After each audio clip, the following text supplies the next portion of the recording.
If you are stuck on how to elevate your career and your everyday work leaves you feeling exhausted and disappointed, this podcast is for you. You're listening to Work Liberated, the intersection between personal transformation and career empowerment. Listen to industry experts who share valuable advice on dispelling burnout, anxiety, and stress in the workplace through life-changing and innovative strategies. Reconnect with your highest purpose, realign with your core values, and liberate your human spirit by unleashing your full potential in everything you do. Here's your host, Margaret Graziano.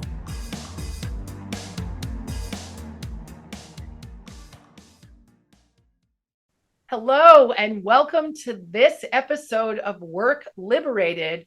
And our special guest today is Deb Alcadinho. And her business is Business for Social Good. So can you please tell us first about you, and then second about Business for Social Good and what that is and what it means and why you do it? Thank you. So hello, everyone. Thanks, Maggie. Great to be here with you.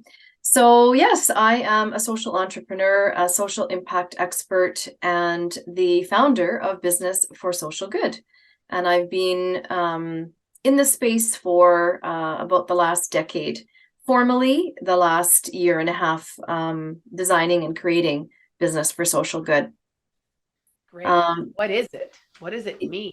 Yeah. So high level, we're a social impact training and consulting company. We're located here in Victoria, British Columbia, Canada, and we serve an international audience of women entrepreneurs who really have this deep desire to balance people, planet, purpose, and profit, and essentially operate as a force for good. So our work is rooted in the Sustainable Development Goals, and for those that don't know what those are, the Sustainable Development Goals were created by the United Nations in 2015 and are really the world's to-do list. So we help our clients to really develop the social purpose for their business. And then we teach them how to envision that social impact that they want to create, to develop a cause alignment, how to engage their internal and external audiences, and then how to integrate, amplify, and measure their impact.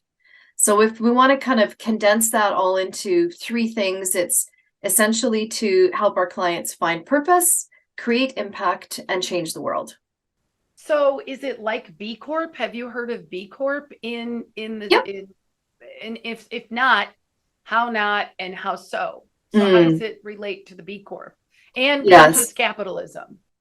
So definitely in the conscious capitalism, conscious consumerism realm, for sure. We're not a B Corp. B Corp is a very stringent certification process that business owners would go through in order to have a label or a certification that they are operating as a social impact or a social good company. So we're kind of like the precursor to a B Corp. So for the entrepreneurs and the business owners who maybe they have an understanding of B Corp, but or they don't, but they're not there yet. They don't. There's a lot of things that a business has to have in place first before they could ever apply for B Corp certification. So we're kind of like the precursor to that. Okay. And so let's look at like Keen Alignment, my company. So Keen Alignment works with organizations to shape, lead, nurture healthy, intentional, and high performance organizational culture. And by the virtue of the name Keen Alignment, I would say that my organization helps CEOs operate and live at work, but in life too, in alignment with their biggest vision and calling for themselves, and with what they value and what they believe in. So how could your organization help me? I'm a woman business owner. I feel like everything I'm doing is for social good.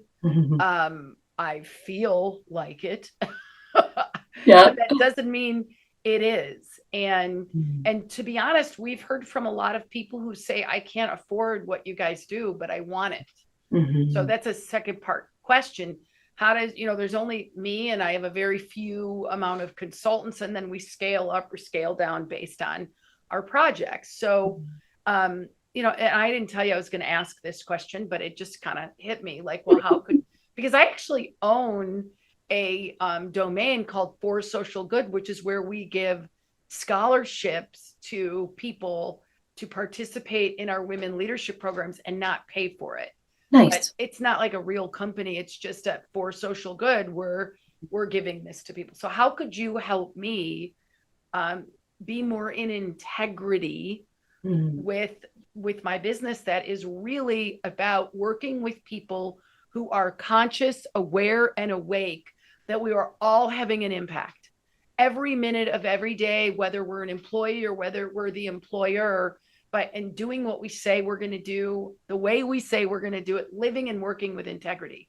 So hopefully I'm not, asking you too many ping pong questions. Great question, Maggie. Thank you for asking that. And I think I would say you're probably halfway there. You already have an awareness because you have your for good component. So the fact that you are offering a scholarship is amazing. When we start working with the company, the first question I ask them, and I would ask you as well, and that is, what is that thing in the world that you really want to see changed? So is that a social, environmental, humanitarian thing that you have a burning desire to want to change? That might be gender equality, that might be social justice. What is that issue when you look around your community of the world and you're like, man, somebody just needs to solve that thing and the world would be a better place? So that's kind of where we start with people. It might be nebulous, but my answer for that would be, there's so many people and so many companies going through the motions where they sort of put their heart on the shelf. And there's even like the guy, Tim Ferriss, who wrote the 4-Hour Work Week. He's like, you're never going to find a job that fulfills you. And I actually think people can find a job that fulfills them. 100%. I don't think they have to give 80 hours a week to any job. That's why I'm reading the book, The 4-Hour Work Week, because I do think that as long as you produce the results you say you're going to improve, you're going to produce, it doesn't matter how much you work, because that model is kind of long gone. I have to, trade time for money. But I think patriarchy, somebody got mad at me once because I said I'm not a women's liber, I'm a people's liber. My calling is people are liberated. Yeah. That includes all people, men and women. Yeah. And anybody that is gender ambivalent. Yeah. And Maggie, you raised a really interesting point just a couple sentences ago, and that was this issue of finding meaningful work. And I think it comes back to purpose. When we as humans, when we as individuals know what our purpose is in life, and if you're a business owner, the purpose of your business, then that changes everything. Because to your earlier point, when we lead with integrity and we know our values and we know our purpose, we know why we're here, then that really drives everything that we do moving forward. And in all of the work that we do with our clients, that's the foundation that we start with. It's not clear for everyone. Yeah. So that's ultimately why I started Keen Alignment. I was in a business deal, and my ambition with that business deal was to make a lot of money. But it was a good idea. It was bringing consciousness into hiring, because a lot of CEOs and small business owners and even large business owners, they grow because of gut instinct, and they got where they were because of gut instinct. But then when you start hiring people, that instinct sometimes doesn't bring the right people, or depending on what you're dealing with that week or that month, you'll attract that which is your lowest vibration. And so this hiring process, conscious hiring, was supposed to transform how companies hire. But I went into it with, I want to build this up and get a lot of clients and then walk away with a couple million so that I can then help CEOs run the kind of companies they want to run. And so you can hear my intent. It was a pure intent. My approach was for the money. Yeah. And I wound up attracting probably the lowest level human I could. He since has been ousted by his own board for lack of integrity. But when we were building the company, he fired my business partner, who was just asking him good questions about like, how are you paying people and how are we operating this thing? And then he told me, if you question anything I do, I don't need you. I have your son. I have your intellectual property. Basically, I own you. And I eventually left. But my whole point was when I started Keen Alignment, it was so that I could help people never be in that situation again. So that CEOs, especially what I've learned by working with so many of them, their passion starts the business and then it grows beyond something that they can control. And then the business has this life of itself and it sort of takes over and they lose sight of their true purpose, even as an individual, their calling and or the ultra intent of the organization and then the values. So is the first work that you do is helping a company identify their mission, vision, and values? Yes. And I say that with some hesitancy because the mission and the vision, most companies that we work with would already know that. It's a lot of companies don't think about their purpose, right? And so that's where we provide the first element of clarity. I started Business for Social Good because I recognized 4 things, and they are the pressing social and environmental issues of our time cannot be solved by government and philanthropy alone. And there's this rising tide of women entrepreneurs who are really driven to make a difference in their communities. The second thing is, and this relates to a point you made a moment ago, is that businesses are really challenged with attracting and retaining top talent and building and retaining customer loyalty. And when a company has a strong sense of purpose, is a social impact driven company, they attract this top talent and they build customer loyalty. That's that whole conscious consumerism, conscious capitalism model. The third thing is that I really recognize that nonprofits are struggling with consistent funding and resources, which I believe really affect the fiber and the resiliency of the communities where we all live, work, and play. And the fourth thing is that this growing shift and desire of customers, employees, and businesses to really balance this people, planet, and profit. And so, you're asking about what we would do for Keen Alignment, what we would do for any any other companies. So we have a ultimate intent, which is forever liberating the human spirit at work. Like people have agency, autonomy, freedom, and empowerment at work, not just words, but really like the bosses are taking their hands off the wheel and letting the genius emerge. That's why we call it emergent culture. Nice. So how could you help me? And I'm asking not tongue in cheek. I'm really asking, how could you help me move this forward, one business owner to the next? I would say by deepening a few things for you, right? By helping you stand out as even more of a leader in your industry than what you are, helping to differentiate your brand. There are other businesses doing what you do, as there are many other businesses. So by being a social impact company, a social good company, this would help you differentiate and stand out as a leader in your industry. We'd help you experience top and bottom line growth and contribute toward solving whatever pressing issue that we help you align with. And how Certainly increasing your customer base. Sorry? How do you do that? Do you look at our sales process or our website and say, hey, you should have the badge, social good here? No. We go back to you. Okay. It all starts with you. And so our foundational work that we do with the founder, the business owner, it is introspective work in the beginning, and really getting clear or getting to the root of why you do what you do. And I mean, you've already articulated that quite well. Not everyone can specifically. So there would be definitely, you'd be a little ahead of the curve to where some business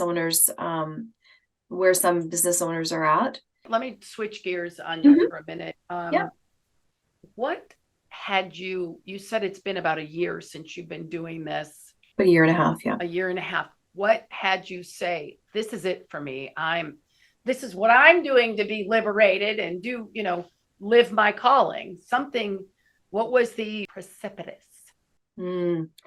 It's been 4 decades in the making, to be honest. So, over the last, my first business was when I was 10. And so over 4 decades of owning businesses and working for companies and working for nonprofits, being employed in government. And I mean, I think really at the root of it all, I've always had a philanthropic heart, but at some point I realized, and I kind of embarked on my own quest to have more impact than just writing a check.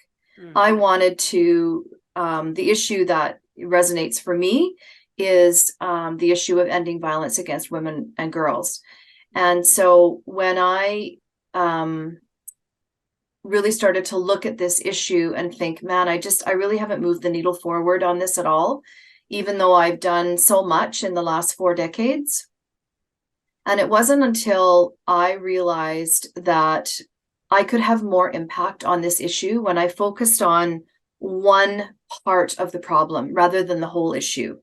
Like you think of violence against women and girls as like the top of the umbrella, and all the ribs of the umbrella are contributing factors or areas of focus.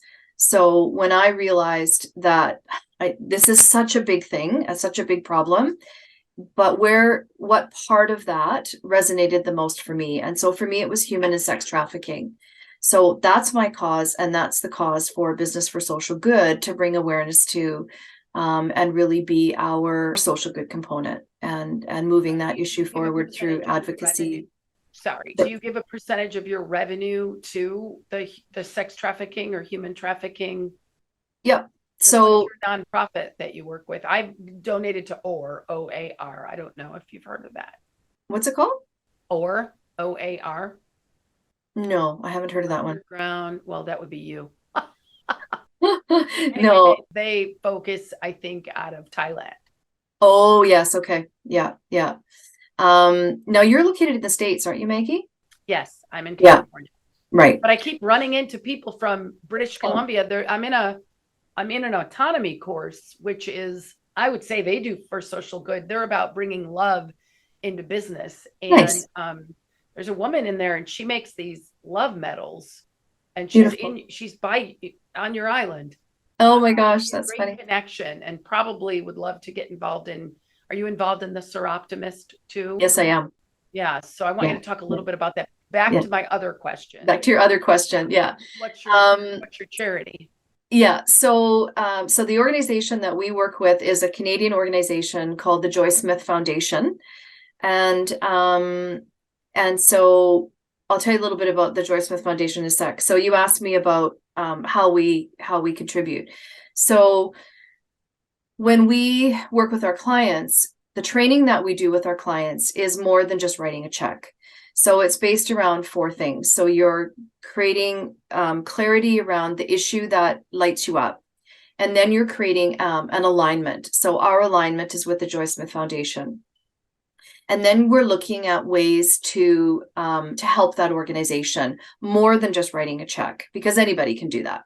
Right. So it's advocacy, it's awareness, it's financial contributions, it's time, it's talent, it's resources.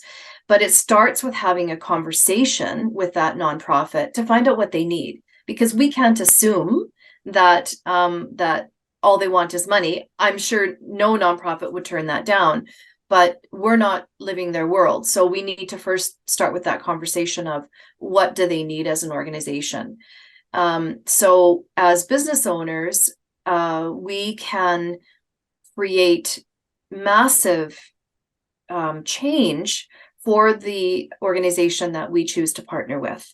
So for us at Business for Social Good, we facilitate all of those things. So we're raising awareness through advocacy and awareness of their programs, their services, their full suite of products per se. So the Joy Smith Foundation deals with extraction of individuals involved in the sex trafficking field, those who want to be extracted. Not everyone does, and that's important to know.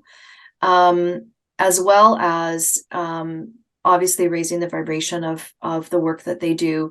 Yes, we contribute financially through a percentage of our Social Good Academy training program. A percentage of each enrollment, 5%, goes towards the Joy Smith Foundation. What is the Social Good Academy training program? Yeah, so when our work with clients is either consulting or training.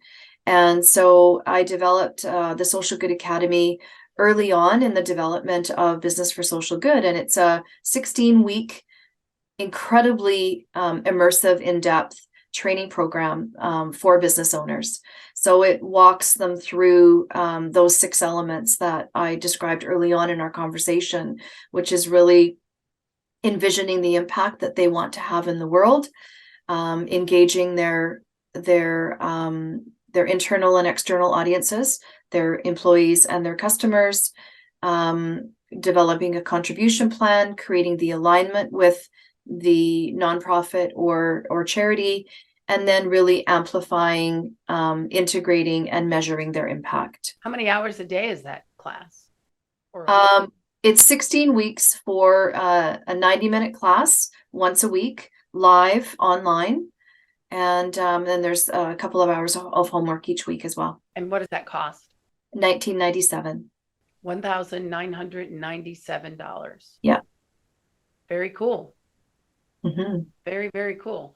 Yeah, well, I couldn't agree with you more how important this is. And not just like we donate X amount of money, like you said, but really having people get involved. So our two that we want to partner with and are partnering in some ways, but not at the level you're talking about, is Sir Optimist. Yes. And I still have yet to get to the one in San Jose, and then the Climate Ride. But I grew up in, my background is flowers today. Normally I have a green screen, but I just spent 12 days in the jungle doing plant medicine. So I've got the plants and the marigolds to surround me. Wow. But what I would say I've done a lot of work on kind of getting over my childhood. I mean, I had a great mom and I actually had a great dad too, but he suffered a drug addiction, and that meant violence and abuse for my mother, not for me that I remember. But anyway, part of my journey in the jungle, some things came up about my childhood that I had suppressed and forgotten about. And kids, honestly, I don't think should ever have to be raised. Imagine birth to 6 years old. This is where all of our beliefs get programmed subconsciously, and we don't even know we're programming them. So I'd love to find a place that helped kids be empowered as kids, as 10, 9, 8-year-old girls before they hit the teens, to understand and look at who they are and what they want their life to be about.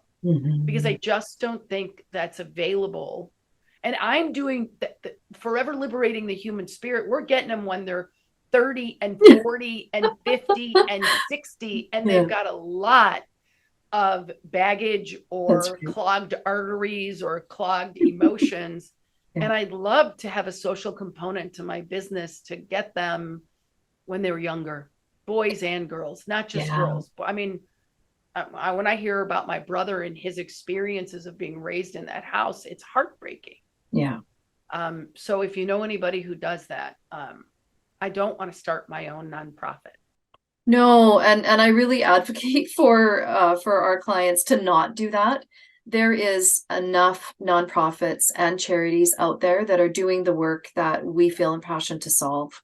Yeah. And we've got a business to run. We don't need to start another nonprofit. Yeah. So that's why, connecting with and aligning with one that holds the same space in our heart as what we want to solve is so important, right? Yeah. And I share your story. I experienced more than my fair share of sexual violence as a young woman.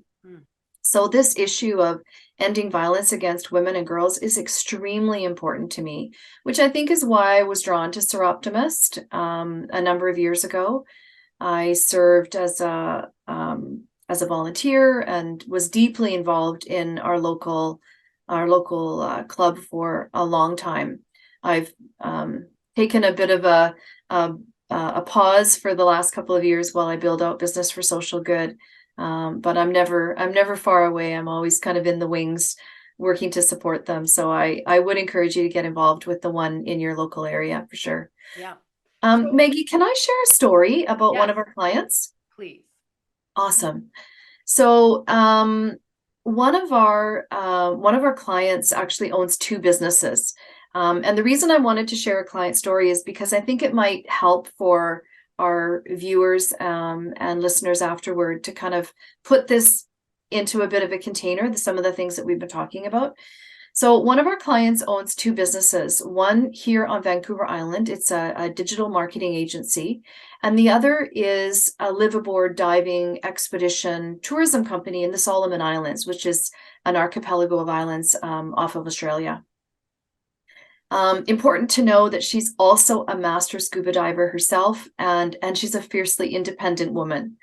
So in our training course, our Social Good Academy, she learned that not only is the Sustainable Development Goal number 14, life below water, not only is that one important to her, but also number 5, gender equality is as well. And that was not really on her radar. So for her digital marketing company, over this training program, what I'm going to share with you is the end result, right? Okay. So with her digital marketing company, she's working with a local Vancouver Island nonprofit who provide education and scuba diving training to youth. So that's what the organization does. So when she wanted to work with the company on a local level, she said, well, here's what I do. I am a digital marketing firm. I can help you with your advocacy, with your awareness. I can help you amplify your training and your resources, and I can help with funding to bring about change and awareness on the importance of ocean conservation. So they were both working toward they both had a similar love, and that was ocean conservation. And so through her business, it was a natural fit. She could help them amplify, get the word out, help them with their training materials, and so on and so on. So that was a bit of a no-brainer. But with her tourism company, I want to share more about this one because this really kind of helps illustrate her level of social impact that she was able to create. So with her tourism company, they were already doing one aspect of social impact. And it was kind of funny in the training course, she was like, oh my gosh, I never even considered this part, which I'm going to share with you, as social impact. So they are a liveaboard dive vessel. Okay. So they have all of their linens and bedding and that sort of thing. They have a lifespan. They're a hotel, right? So they had been repurposing their retired linens and bedding to a local girls' boarding school. And they've been doing that for quite some time. But they weren't talking about it. They weren't sharing the needs of the children and why their contributions were so meaningful. So what I mean by that is they weren't coming at it from the aspect of, aren't we wonderful? We're recycling, we're repurposing our linens. That's not what I'm talking about. When I say they weren't talking about it, they weren't sharing. These are the needs of the children in this boarding school. Here's what we're doing, and here's why it's important. For instance, the sheets, as one small part of it, weren't important just from a modesty perspective. They were helping to prevent malaria. So that's a good story. Like, that's a good thing to share. It brings about awareness, right? Yeah. She also realized that they could have greater impact if they started to think about their scuba diving training at a leadership level to the young women in the villages who are entering the workforce. So I want you to bear a couple things in mind when I share this part. So the Solomon Islands are small villages. They are incredibly traditional. Women's roles are incredibly traditional, right? Women have in the past have had a very one track as far as a woman's role in the village, right? You have children, and that's kind of where it ends, right?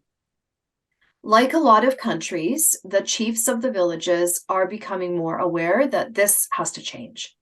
And so her company already had a good relationship with the village chiefs.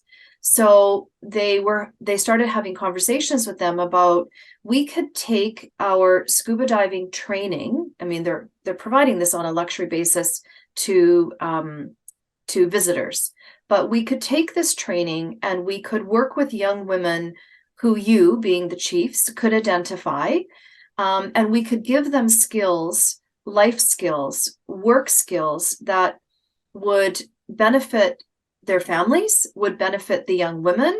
They could take those skills anywhere in the world that would increase their standard of living. And of course, I mean, as is often the case, they send money home, which would then, increase the trajectory for the family as well.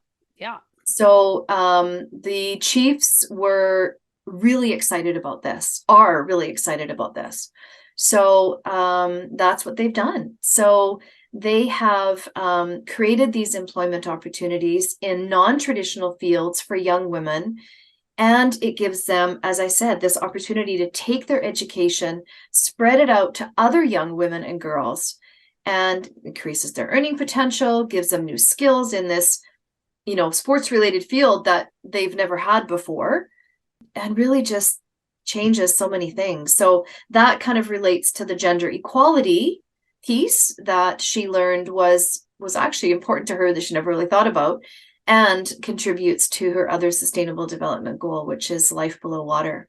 Yeah, it's really interesting. That's a great story. And it's having my brain is, fast forwarding to what my company could do. Yeah, that's right.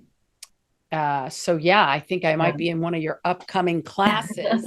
Or the other thing, Maggie, might be in one of your upcoming classes. Who's that? Sorry? Someone here might be in one of your like in my company. Awesome. But also, in people that are listening to For Social Good, is people all want meaning and purpose. And it could be, the meaning and purpose can come from the organization that your organization supports. Just like right. With this scuba diving situation. Mm-hmm. Yeah.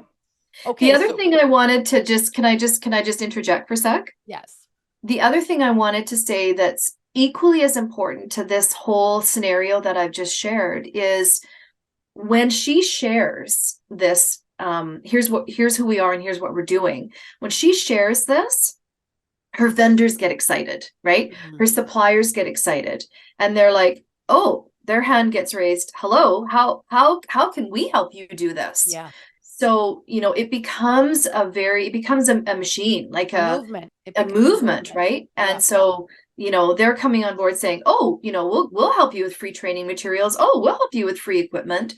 And so it becomes this thing that is so much larger than what the business owner initially anticipates, which is just. I think you're doing great work. I think it's a boots on the ground way to put your actions where your commitments are. So I love it. So in wrapping up, what's the most fulfilling part of your job?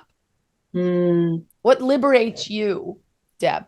The impact that others create, honestly. When I can be witness to, something like this story that I just shared, when I can be witness to this, and I have a faculty that it works with me as well in the academy. So we're all witness to this. The business owners come in and they're kind of like, well, I think maybe this, and I think maybe this, and then their mind just gets blown in the training program or in the consulting, and it just opens up.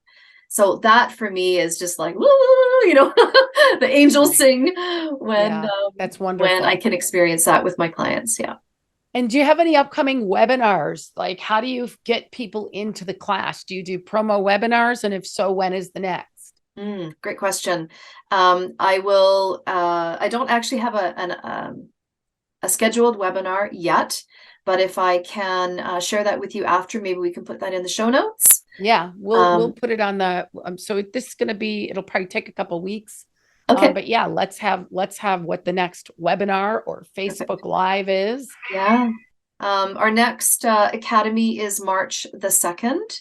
And that's our the start of our Social Good Academy. Yeah, so our next Social Good Academy starts on March the 2nd. And very good. And I'll send you the link for that as well. But it's basically business 4, number 4, socialgood.ca, and then just navigate to our courses tab and you'll find the Social Good Academy there. Awesome. Well, thank you so much, Deb. I wish you lived closer. I'd love to meet you. Yes. And it doesn't matter these days where anybody lives because we can all do business remote. Correct. Thank you to COVID-19. Yeah, exactly. All right. Well, thank you so much and have a great rest of your day. We loved hearing about your business for social good. And I think it's all part of the liberation process. When we can contribute and give back, we are liberated. So true. So true. Thank you so much. Lovely to see you today and chat with your audience. Thank you. Bye-bye. Bye.